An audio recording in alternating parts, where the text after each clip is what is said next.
আসসালামু আলাইকুম প্রিয় দর্শকবৃন্দ, আশা করি সবাই ভালো আছেন। এই মুহূর্তে ভারতীয় হাইকমিশন থেকে ভারতীয় ট্যুরিস্ট ভিসা নিয়ে বিরাট আপডেট। এই মুহূর্তে আনুষ্ঠানিকভাবে কি ঘোষণা করল ভারতীয় হাইকমিশন? বন্ধুরা, আপনাদের কাছে একটি অনুরোধ থাকবে, মূল ভিডিও পেতে যাওয়ার আগে আমাদের এই ছোট্ট চ্যানেলটিকে সাবস্ক্রাইব করে আমাদের পাশে থাকবেন। এইমাত্র ভারতীয় হাইকমিশন থেকে এক দারুণ খবর নিয়ে এলাম, যা আপনাদের অপেক্ষার অবসান ঘটাবে। যারা দীর্ঘদিন ধরে ভারতের ট্যুরিস্ট ভিসা চালুর অপেক্ষে ছিলেন, তাদের জন্য এটি একটি ঐতিহাসিক মুহূর্ত। আজকের ভিডিওটি আপনাদের জন্য অত্যন্ত গুরুত্বপূর্ণ, কারণ এখানে আমরা বিস্তারিত জানব কবে থেকে ট্যুরিস্ট ভিসা আনুষ্ঠানিকভাবে চালু হচ্ছে, প্রথম ধাপে কারা আবেদন করতে পারবেন, এবং এবার ভিসা পেতে কি নতুন নিয়মকানুন মানতে হবে। সবকিছুই ধাপে ধাপে তুলে ধরব, তাই চোখ রাখুন আমাদের এই বিশেষ ঘোষণায়। গুরুত্বপূর্ণ বৈঠক, ঐতিহাসিক ঘোষণা। আজ সকালে ভারতের প্রধানমন্ত্রী নরেন্দ্র মোদী এবং বাংলাদেশের প্রধান উপদেষ্টা ড মোহাম্মদ ইউনুসের মধ্যে একটি অত্যন্ত গুরুত্বপূর্ণ বৈঠক অনুষ্ঠিত হয়।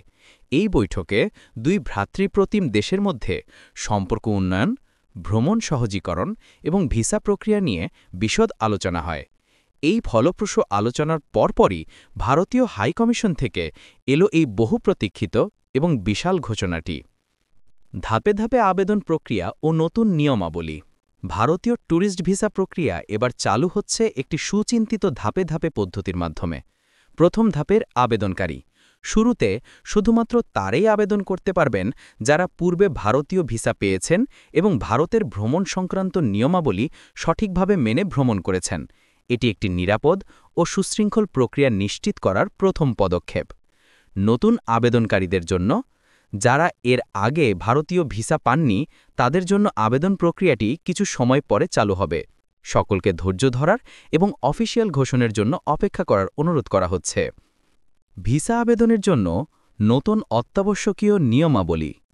এবার ভারতীয় ট্যুরিস্ট ভিসা পেতে হলে নিম্নলিখিত নতুন নিয়মগুলি কঠোরভাবে অনুসরণ করতে হবে। সম্পূর্ণ অনলাইন প্রক্রিয়া। পুরো ভিসা আবেদন প্রক্রিয়াটি এখন থেকে সম্পূর্ণরূপে অনলাইনে সম্পন্ন করতে হবে। কোনো ম্যানুয়াল আবেদন গ্রহণ করা হবে না। স্বয়ংক্রিয় তথ্য যাচাই। আপনার পাসপোর্ট এবং পুরনো ভিসার তথ্য একটি অত্যাধুনিক স্বয়ংক্রিয় সিস্টেমের মাধ্যমে যাচাই করা হবে, যা প্রক্রিয়াকে আরও দ্রুত ও ত্রুটিমুক্ত করবে। ভ্রমণের উদ্দেশ্য স্পষ্টকরণ। ট্যুরিস্ট ভিসা পাওয়ার পর আপনাকে অবশ্যই ভ্রমণের উদ্দেশ্য স্পষ্ট করে উল্লেখ করতে হবে। এতে স্বচ্ছতা বজায় থাকবে এবং উভয় দেশের নিরাপত্তা নিশ্চিত হবে। নিয়ম ভঙ্গকারীদের আবেদন বাতিল। যারা অতীতে ভারতীয় ভিসা সংক্রান্ত কোনো নিয়ম ভঙ্গ করেছেন বা অতিরিক্ত অবস্থান করেছেন, তাদের আবেদন স্বয়ংক্রিয়ভাবে বাতিল হয়ে যাবে।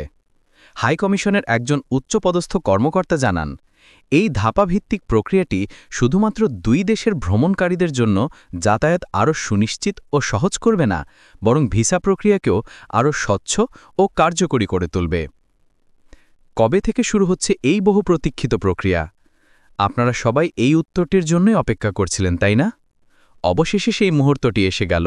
ঘোষণাটি অনুযায়ী সকল প্রস্তুতি সম্পন্ন হয়েছে এবং 20 নভেম্বর থেকে আনুষ্ঠানিকভাবে ট্যুরিস্ট ভিসা চালু হচ্ছে। তবে মনে রাখবেন, প্রথমে সীমিত সংখ্যক আবেদনকারীর জন্য এই প্রক্রিয়াটি উন্মুক্ত করা হবে এবং ধীরে ধীরে সকলের জন্য খুলে দেওয়া হবে।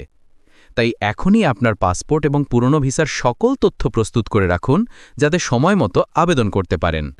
এই ছিল আজকের সবচেয়ে বড় আপডেট, সরাসরি ভারতীয় হাইকমিশন থেকে। আরও ভিসা এবং ভ্রমণ সংক্রান্ত সর্বশেষ আপডেট পেতে আমাদের চ্যানেলটি সাবস্ক্রাইব করে বেল আইকনটি প্রেস করে রাখুন। ধন্যবাদ সবাইকে, দেখা হবে পরের ভিডিওতে।